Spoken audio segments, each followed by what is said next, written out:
Omicron और corona के कहर की वजह से उत्तर प्रदेश में होने वाले विधानसभा चुनाव के तौर तरीकों में बदलाव किया गया है। कांग्रेस और बीजेपी दोनों ने ही वर्चुअल सभा करने का ऐलान किया। ऐसे में अब सवाल उठता है कि अगर रैलियों के बगैर चुनाव हो रहे हैं तो फिर सियासी तौर पर किसे ज्यादा फायदा होगा और किसे नुकसान। मौजूदा राजनीतिक दलों पर नजर डालें तो बीजेपी और सपा को इसका फायदा मिलता दिख रहा है, क्योंकि ये दोनों ही पार्टियां काफी समय से जनसभाओं से लेकर ताबड़तोड़ रैलियां कर चुकी हैं और यूपी में माहौल बना चुकी हैं।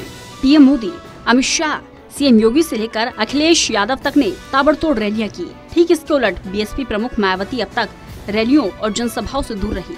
कुल मिलाकर बीएसपी और कांग्रेस चुनाव नजदीक आने का इंतजार करती रही। अब अगर बगैर रैलियों के चुनाव हो रहे हैं तो फिर बीजेपी, सपा, कांग्रेस और बसपा समेत सभी पार्टियों को वर्चुअल तरीका ही अपनाना होगा। और राजनीतिक इतिहास पर गौर करें तो अब तक वर्चुअल माध्यम में बीजेपी सबसे अव्वल साबित हुई है, क्योंकि उसके पास एक बेहतरीन आईटी सेल की टीम है।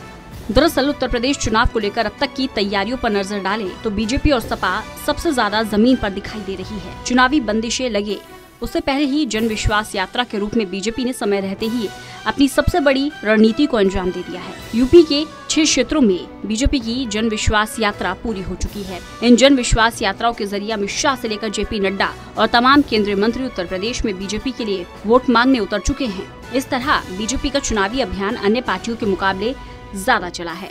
हालांकि अखिलेश यादव भी इस दौरान कम एक्टिव नहीं दिखे।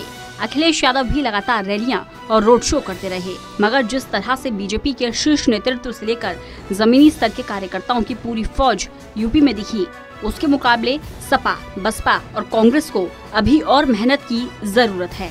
इतना ही नहीं, रैली और सभाएं अगर सीमित रही तो भी बीजेपी को ही फायदा है, क्योंकि यूपी बीजेपी ने इस बार कई आधुनिक तरीके से अपने को मजबूत किया है। जिला ही नहीं, बूथ स्तर तक सोशल मीडिया के 3 लाख प्रशिक्षित कार्यकर्ताओं की टीम तैनात कर दी है।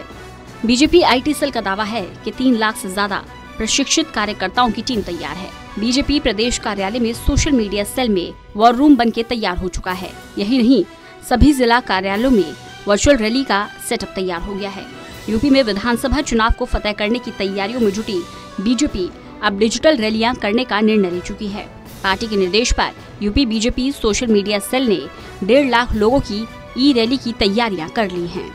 अब तक उत्तर प्रदेश में जो राजनीतिक हलचल देखने को मिली है उसके हिसाब से मायावती अब भी रैलियों से बचती रही है। यही वजह है कि अमित शाह से लेकर बीजेपी के कई नेता चुनावी समर में उतरने को लेकर ललकार चुके हैं। वहीं कांग्रेस का चुनावी अभियान भी मिला जुला कर ही चल रहा है। अब तक प्रियंका के अलावा सोनिया और राहुल गांधी भी चुनावी समर में नहीं उतरे। अगर वर्चुअल मोड में ये पार्टियां आती हैं तो बीजेपी इसमें अव्वल साबित हो सकती है। इसके अलावा बीजेपी के पास न केवल अपना कार्यकर्ता है बल्कि एबीवीपी और आरएसएस के कैडर भी हैं, जो छोटी छोटी सभाओं के जरिए या फिर घर घर जाकर बीजेपी के पक्ष में माहौल बना सकते हैं। बहरहाल रैलियां रद्द किए जाने के बाद से एक बात तो साफ है कि चुनाव प्रचार में आईटी सेल का बोलबाला रहने वाला है। जो राजनीतिक दल अब भी सिर्फ ट्विटर को बयान और प्रेस रिलीज जारी भर करने का माध्यम समझता है, निश्चित तौर पर उनके लिए मुकाबला बेहद मुश्किल होने वाला है। Special desk, total news.